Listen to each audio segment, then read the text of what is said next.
ఓం నమః శివాయ. ఓం నమో నారాయణాయ. నరదృష్టి నివారణ కాళభైరవాయ నమో నమః. ఓం దిగంబరాయ విద్మహే హంసవాహనాయ ధీమహి తన్నో కాళభైరవ ప్రచోదయాత్. హరి ఓం. మా ఛానల్కి స్వాగతం. చూస్తున్న వీక్షకులకు ప్రేక్షకులకు ప్రియ కాళభైరవ భగవద్బంధులకి స్వాగతం పలుకుతూ మమ్మల్ని ఎంతగానో ఆదరిస్తూ ఉండబడినటువంటి ప్రియ సోదర సోదరీమణులకు, జ్యోతిష్య అభిమానులకు, సనాతన ధర్మ సంరక్షకులు అందరికీ కూడా దక్షిణాయన ప్రారంభ శుభాకాంక్షలు. దక్షిణాయనం అనగానే సకల దేవతల యొక్క ఆరాధన, సత్ప్రవర్తన, జీవన విధానంలో మనం ఏదైతే అనుకుంటామో దేవతారాధన చేయడం వలన అనంతమైన శక్తి కలిగి విద్యలో, వృత్తులో, ఉద్యోగాల్లో, వ్యాపారాల్లో అనంతమైన విజయం సాధించడం కోసము చాలా ముఖ్యమైన సమయంగా భావించగలగాలి. మనకు 16/6వ నెల 2026 నుండి 30వ తారీఖు 6వ నెల 2026 వరకు పుట్టినటువంటి వారందరికీ కూడా ముందస్తుగా జన్మదిన శుభాకాంక్షలు. గతంలో వివాహం చేసుకున్న వారికి వివాహ వార్షికోత్సవ శుభాకాంక్షలు. ద్వాదశ రాశుల్లోని గ్రహ గమనాల్ని ఓసారి పరీక్షిద్దాం. మేషరాశిలో కుజుడు స్వక్షత్రకారకుడు, మిథున రాశిలో బుధాదిత్య రాజయోగం, రవి మరియు బుధుడు స్వక్షత్రకారకుడు, కర్కాటక రాశిలో 12 సంవత్సరాల తర్వాత దేవగురు బృహస్పతి ఉచ్చస్థితి సంచార స్థితి మరియు శుక్ర సంచార స్థితి, సింహరాశిలో కేతు సంచార స్థితి, కుంభరాశిలో రాహు సంచార స్థితి, మీనరాశిలో విశేషంగా శని భగవానుని సంచార స్థితితో ద్వాదశ రాశుల్లో గ్రహ గమనాలు ఈ విధంగా ఉన్నాయి. ధనుస్సు రాశి వారికి ఒకవైపు అర్ధాష్టమ శని సంచార స్థితి జరుగుతూ ఉండగా 12 ఏళ్ల తర్వాత దేవగురు బృహస్పతి అష్టమంలో సంచరించడము ఒక రకమైన అదృష్టకరమైన ఆనందకరంగా భావించగలగాలి. ఎందుకనగా రాశాధిపతి గురువు ఆయన వచ్చే స్థితిలోకి రాబోతున్నాడు.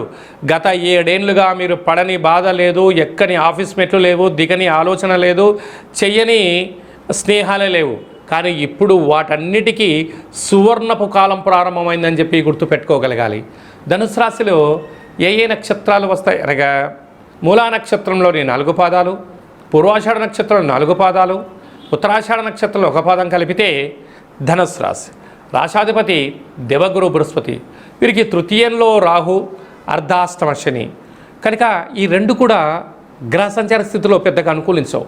అంటే తల్లిదండ్రులు, అన్నాదమ్ముళ్ళు, అక్కా చెల్లెళ్ళు, తోటి ఉద్యోగస్తులు, సహచరులు మీ యొక్క అవసరం ఉంటే వాళ్ళు వరకంగా ప్రవర్తన చేస్తారు. మీ అవసరం తీరిపోగానే ఇంకోలా ప్రవర్తన చేస్తూ ఉంటారు.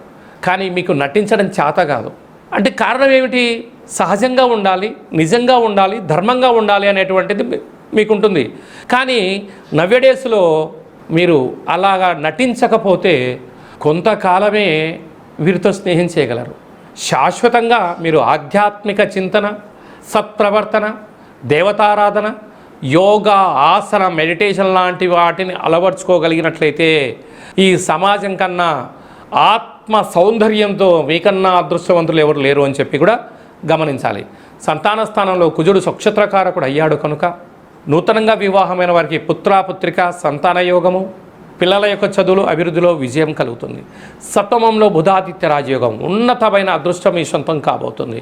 12 ఏళ్ల తర్వాత గురువు అష్టమంలో దోషమైనను ఉచ్చస్థితిలో ఉండడం వలన శ్రీ మేధా దక్షిణామూర్తి స్వామి యొక్క స్మరణ, దత్తాత్రేయ స్వామి వారి యొక్క గురుచరిత్ర పారాయణం వినడం వలన ప్రతి గురువారం పూట ఈ విశేషమైన శనగపిడిలో దీపాన్ని పెట్టి కాళభైరవాష్టకాన్ని చదివి దీన్ని దానం చేయగలిగినట్లయితే మీ యొక్క అదృష్టానికి, ఆనందానికి అవధులు లేకుండా అనంతమైన కోట్ల జనాలలో మీకు తిరుగులేని ముద్ర ఈ యొక్క ధనుసు రాశి వారి సొంతం అవుతుందని చెప్పి గమనించాలి.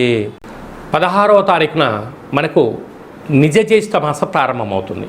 సకల శుభ కార్యక్రమాలకు అంటే గృహప్రవేశాలకు కానీ, ఇల్లు మారడం కోసం కానీ, కొత్త వాహనాల క్రయ విక్రయాలకు ఇది చాలా మంచి సమయంగా భావించగలగాలి.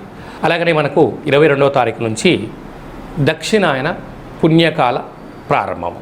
మనకు 22వ తారీఖున కాళాష్టమి, కాళభైరవ స్వామి స్మరణ ధ్యానం వలన సకల అష్ట కష్టాలు కూడా సంపూర్ణంగా తొలగిపోతాయి. 27వ తారీఖున శనివారం రోజు శని త్రయోదశి. శని భగవాన్ యొక్క స్మరణ ధ్యానం వలన అఖండమైనటువంటి అష్ట కష్టాలన్నీ తొలగిపోయి అష్టైశ్వర్యాలతో భోగభాగ్యాలతో ఏకచక్రే మహాభోగి యోగతత్వము కలుగుతుందని చెప్పి కూడా గమనించాలి. మనకు 29వ తారీఖున జ్యేష్ఠమాస శుక్లపక్ష పూర్ణిమ. జ్యేష్ఠ పూర్ణిమ సందర్భంగా వెంకటేశ్వర స్వామి యొక్క దర్శనం, సకల దేవత దర్శనం వల్ల సకల ఐశ్వర్యం కలుగుతుంది అని చెప్పి గమనించాలి. అలాగే మీ వ్యక్తిగత జాతకం తెలుసుకోవాలనుకుంటున్నారా? మీ యొక్క పేరు, పుట్టినటువంటి తేదీ, నెల, సంవత్సరం, పుట్టిన సమయం రాసి వాట్సాప్లో మీరు పంపించగలిగినట్లయితే 100 సంవత్సరాల జాతకాన్ని రాసి పంపించి మీరు పుట్టినప్పుడు గ్రహ గమనాలు ఎలా ఉన్నాయి, ప్రస్తుతం ఎలా ఉంటున్నాయి, భవిష్యత్తులో ఎలా ఉండబోతున్నాయో సవివరంగా సంపూర్ణంగా తెలియజేయడం జరుగుతుందని చెప్పి గమనించాలి. డేటా బర్త్లో లేనటువంటి వారు పేరు యొక్క మొదటి అక్షరాన్ని అనుసరిస్తూ రాశిని తెలియచేస్తూ గవళ ద్వారా అనగా రమణ శాస్త్రం ద్వారా కాళభైరవ ఉపాసన చేత భూత భవిష్యత్ వర్తమానాన్ని తెలియజేయడం జరుగుతుందని చెప్పి గమనించాలి. ఈ కింది నెంబర్ని అపాయింట్మెంట్ తీసుకొని సంప్రదించగలరు. అందరికీ ఈ దక్షిణాయన పుణ్యకాలంలో అఖండ ఆయురారోగ్యాల చేత సకల అష్టకష్టాలకు స్వస్తి పలికి అత్యున్నతమైనటువంటి జీవన ప్రయాణ గమనాలలో విజయాన్ని సాధించాలని మనసారా కాళభైరవ స్వామివారిని వేడుకుందాం. ఆశీర్వచనం. శతమానం భవతు శతాయు పురుష సతేంద్రియ ఆయుష్యేవేంద్రియే ప్రతిష్టతి. ధనం ధాన్యం బహుపుత్రలాభం శత సంవత్సరం దీర్ఘమాయు. సర్వే జనా సుఖినో భవంతు. లోకా సమస్తా సుఖినో భవంతు.